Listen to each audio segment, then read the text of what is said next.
এই পৃথিবীতে কেউ যদি তোমাকে দুঃখ দেয় তাহলে একদম কিছু মনে করবে না, কারণ মাথায় রাখবে এই পৃথিবীতে মানুষজন জন্ম নিয়েছেই কাউকে না কাউকে দুঃখ দেওয়ার জন্য। কোনো না কোনো কারণবশত সবাই একে অপরকে দুঃখ দিয়ে যাচ্ছে। তুমিও কাউকে হয়তো দুঃখ দিচ্ছ, আর অন্য কেউ তোমাকে দুঃখ দিচ্ছে। তাই এই সব নিয়ে একদম মাথায় রাখবে। একটা কথা মাথায় রাখবে, যে গাছে সব থেকে মিষ্টি ফল হয় সেই গাছেই কিন্তু মানুষরা ঢিল ছোড়ে, যাতে সেই মিষ্টি ফল তারা খেতে পারে। গাছের হাজার দুঃখ কষ্ট হলেও কিন্তু গাছ বলতে পারে না। তাই ঠিক সেই রকমই তোমাদেরকেও থাকতে হবে। সবটা সময়ের উপরে ছেড়ে দেবে, সময়ের জন্য অপেক্ষা করো, দেখবে একদিন সব কিছু ঠিক হয়ে যাবে।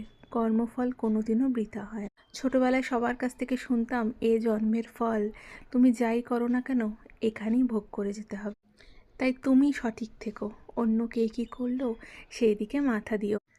জীবনটা খুবই অল্প, কে কোন দিন সূর্য দেখতে পারে সকালবেলা উঠে সেটা কিন্তু কেউ জানে। তাই নিজে ভালো থেকো, নিজে ভালো থাকলেই সমস্ত কিছু তোমার ভালো লাগবে। আজকে আমি তৈরি করেছিলাম ফুলকপি দিয়ে আর মাছের ঝোল। খুব একটা গামাখাও করিনি, আর একদম পাতলা ঝোলটাও রাখিনি। ওই একটু পেঁয়াজ, রসুন আর দিয়েছি লঙ্কা টমেটো বাটা। তার সাথে বেশ কিছুটা ফুলকপি ভেজে নিয়ে মশলাটা কষিয়ে আর মাছগুলো দিয়ে নামিয়ে দেবো।